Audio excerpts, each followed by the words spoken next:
You open your glove box and boom, de-stress, and then close your glove box, and then now you're okay. And this shows you how extra the German engineers really are. So if you want to go, it goes right here, right now. Let's go. Ah! Joke lang. Oh my gulay. There's nothing inside. It's just a cover. Power tailgate. Chanan. Boom. It says X3.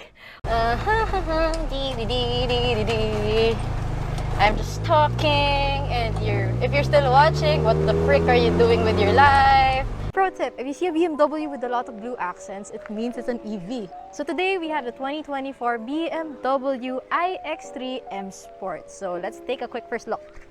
So basically, this is the EV version of the X3, and this is in the color Cashmere Silver. Up in front, we have our signature kidney grille. So this one, it's partially covered. So since it's an EV, it doesn't really need air going through that. So covering this up means better fuel economy. Well, I guess electric economy, if you put it that way. And again, we have a lot of blue accents going on over here. We have our LED headlights, DRLs, L-shaped air vents, and very pretty. Okay, now let's check under the bonnet. Under the bonnet.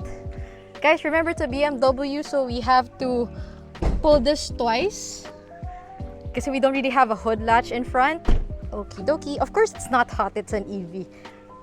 Where is it? Oh, there. Wala nga hood latch. I forgot.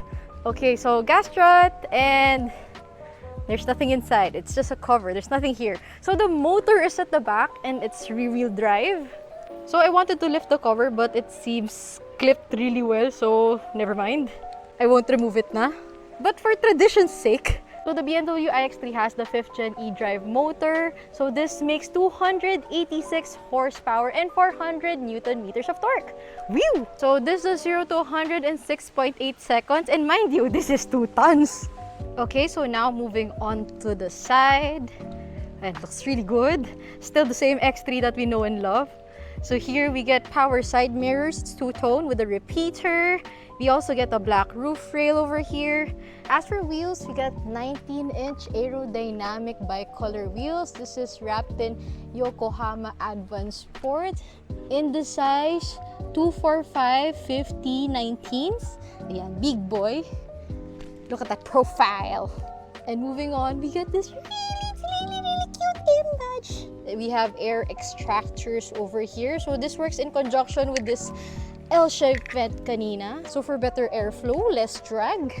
Okay, now moving backwards, we have our fuel gate. Well, it's not a fuel gate anymore. So our charging port. Ayan, look at this. If you click this, look at that. Poop! Wow, ayan, for your AC and for your DC. Slay. Sobrang extra ng the way the flaps open kasi pag gano'n niya, may pa-soft open pa siya nangyayari. Alrighty, that's that. Now, moving on to the rear, we get this really beautiful LED taillights, a cute little roof spoiler, another blue BMW emblem, iX3 badge, and look at our diffusers. It's so nice kasi there's blue accents, so that's how you know it's an EV. So here at the back, we get beautiful LED taillights, beautiful roof spoiler na two-tone. We get a shark's fin antenna up top. And we get this really cool diffuser. Of course, walang tailpipe. It's an EV. And it has blue accents, of course. Ayan. So that's how you know it's an EV from the back. We get our blue BMW badge and our iX3 badge over here. So for the rear, we get power tailgate, of course. Chanan! Look at that space. Alright, chili for scale. Ayan. So it's such a nice place to hang out. There's not much a lip. Super fresco. Ayan. And I can put a lot of stuff pa. So I can have a little picnic here at the back. Yay! So it's a pretty nice place to be in. There's not much a lip here, so very comfortable to sit.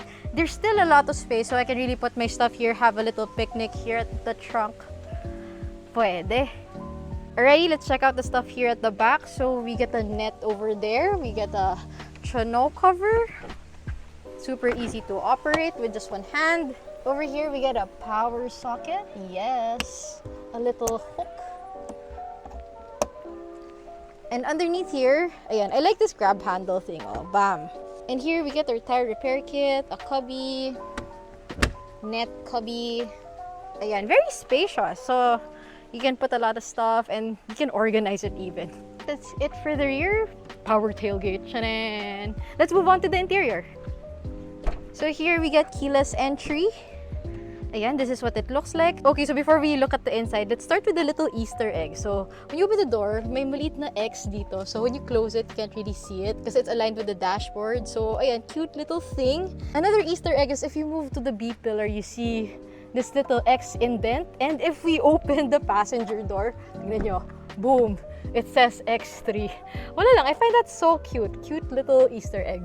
Alright, so let's start with the stuff at the door. Here we get a bottle holder, cubby, lock unlock, memory seats kasi it's power seats. Our window controls, side mirror controls are over here. Ayan. Now moving on to the interior. Here we get Sensitech leather. So this is vegan leather. Power seats. So this is also heated. So we get a perforated texture over here. And yeah, let's move on inside. Chanan! Alright, start the car. So when you start the car, our start-stop button is color blue to signify that it's an EV. That's what it sounds like. So starting with the wheel, ayan, we still get our blue BMW emblem. And this is an M Sport wheel. Very nice leather. Really nice to grip. We get our cruise control stuff over here. Our infotainment controls over here. And as for our instrument cluster, we get the 12.3-inch display. Ayan, very nice. And here we get a 12.3-inch touchscreen infotainment system. So this is Apple CarPlay, Android Auto compatible. And what's nice is you don't really need to control it via touchscreen. You have your iDrive controls over here to make life easy. So yes, this joystick controls our infotainment system. Very slay. Ayan. As for our sound system, we get Harman Kardon, and this is one of the best OEMs I've heard. I love it. I love playing my music in it. It's such a nice drive, lalo na with your jams playing. Perfect. Now moving downwards, we get this nice wood grain panel to house this satin aluminum finish unit for our aircon stuff. So here is our hazard button. And here's our intelligent safety stuff right beside the hazard button. This is very convenient, easy to find. And we get tri-zone climate control. Yes, it's tri-zone, so 2 here in front and 1 at the back. And one thing I really love about the iX3 is we get physical buttons and a specific panel just for the aircon stuff. So this is so convenient. I love that it's not in the infotainment system. I really appreciate that. And moving downwards, we get our infotainment controls also. So here, volume, next and back, your favorites. So I love that the controls are very familiar and not too inside the infotainment system.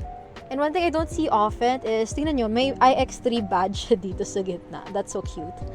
And if we open up this little storage thing, it's actually a wireless charging pad. Here, let me show you.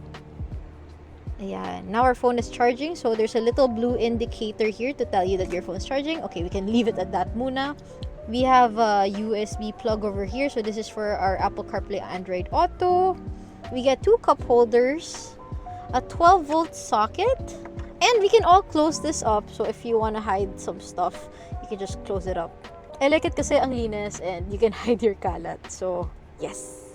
Now moving downwards, we get our shifter over here. So it's a little toggle shifter. We get our traction off, parking camera over here, our parking button, our handbrake. Right beside it is the auto hold. So one small detail I appreciate about this is if you click certain buttons, it's gonna display green so you know if it's active. So for example, I'm gonna turn on auto hold. Here, check it out. It's gonna turn green so you know auto hold is on. Similar with the parking sensors, if you click this, it's gonna turn green and it's gonna display here. So yeah, super convenient. Moving on to our armrest. It's actually a little cubby. So we can put our stuff here, and we get a Type-C plug over here. One thing about the iX3 that you notice is that, yes, it's an EV, but we do have a transmission tunnel. So this shares the same chassis with the petrol X3s. So what I like about the glove box, or something very interesting to me, is it's actually flocked. So I've never seen a flocked glove box. So, pwede siya, pag nasa-stress ka, you open your glove box and boom, de-stress. And then close your glove box and then now you're okay. So, moving on, time for the Chini test. So, does the sun visor have ilaw? Yep, it does. So when you open the mirror, it's gonna light up. Perfect. We also get card holders over here. So very convenient. Our RFID stuff is over here. And here in front, we get our lights. So, ayan, one side, the other side. If you want it super bright, boom, ayan. So, I like that it's not like the white LEDs. So, it's just halogen. It's actually warm. So, you have to see how bright this is at night. I'm gonna insert a clip here.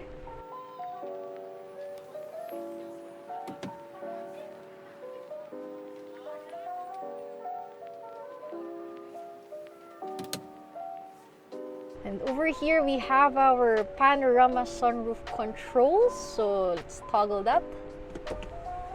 Ayan, so we can see how big the sunroof actually is.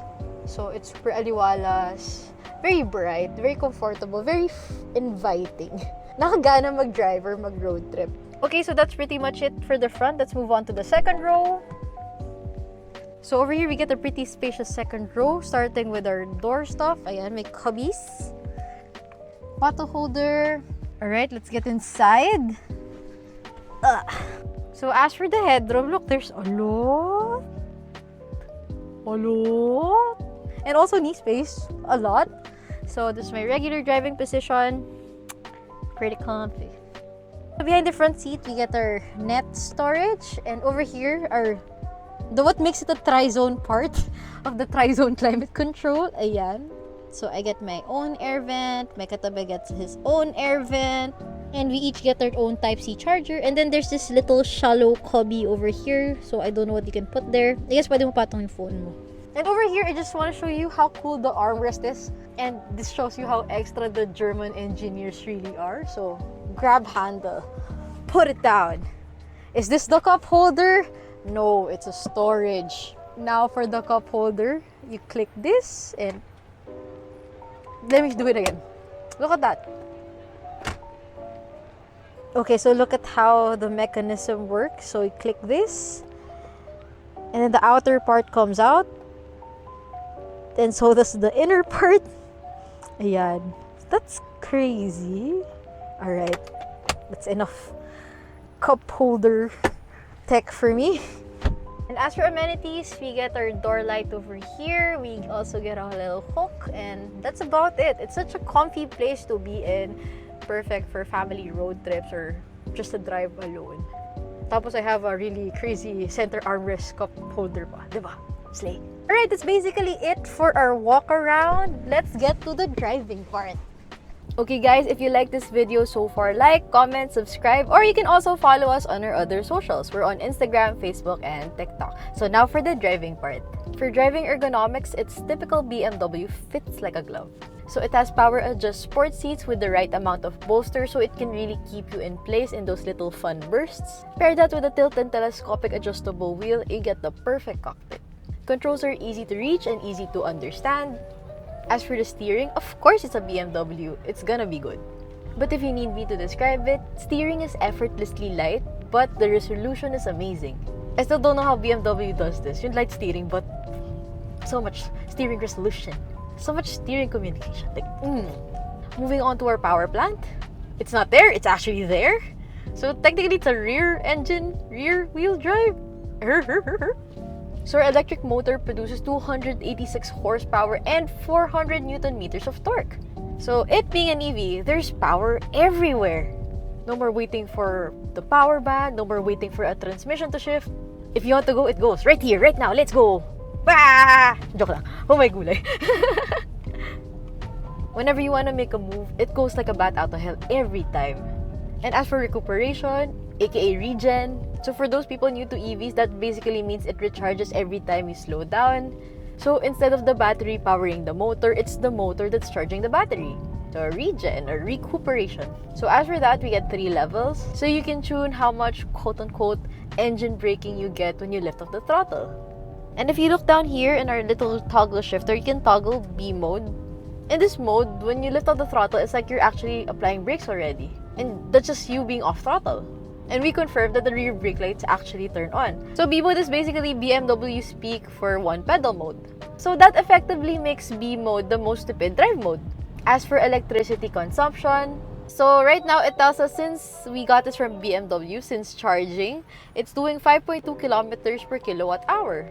And do note, since we're doing a review, we're idling a lot, or figuring out the car, checking out all the stuff. So this 5.2 kilometers per kilowatt hour could be higher if we weren't reviewing this car. So when we compute, given that this car has an 80 kilowatt battery, that's around 400 kilometers of realistic range. That's almost Baguio and back. Or it is Baguio and back. It is. Pwede. So if we crunch the numbers some more, and we assume that Meralco charges you 13 pesos per kilowatt hour, that's 2.6 pesos per kilometer. So in comparison to an ICE car, say an ICE car that has 1.5 liter turbo with 150 horses, realistically those do 8 kilometers per liter in the Philippines, and let's peg gas at 60 pesos per liter, that equates to 7.5 pesos per kilometer. To power this car costs less than half, and it almost has double the horsepower. Not bad at all. Now, to translate that to charging times, let's say your daily commute is at like 40 kilometers. For reference, Cubao to Makati is only 10 kilometers. You'll consume around 8 kilowatt hours of electricity. So BMW will be providing you with a 7 kilowatt at-home wall box charger. That's the same as the one you see in SM.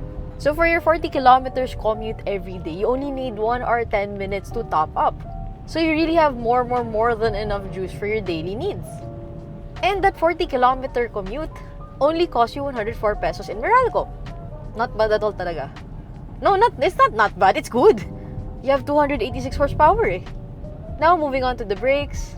I really love how BMW incorporated the recuperation braking with the actual brakes. It's pretty seamless. So the brake pedal actually feels very close to what we're used to in ICE cars. So brakes are very good and very modulatable.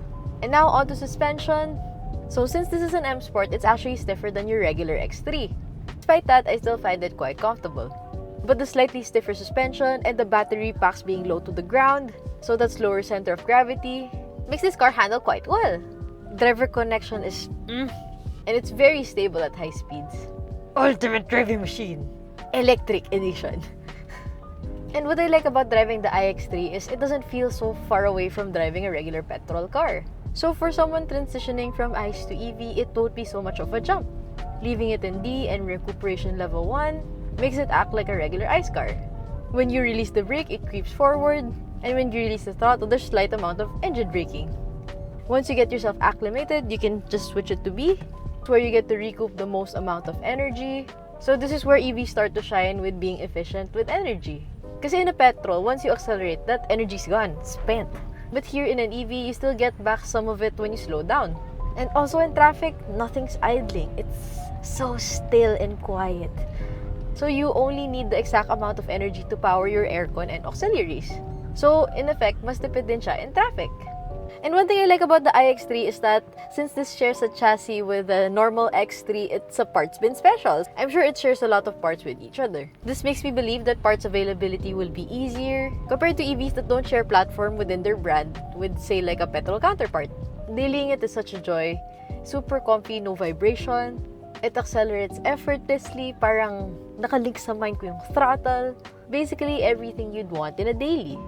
But since it's a BMW, it doesn't lose out on driving dynamics. It's still very much a driver's car, just a little bit quieter now.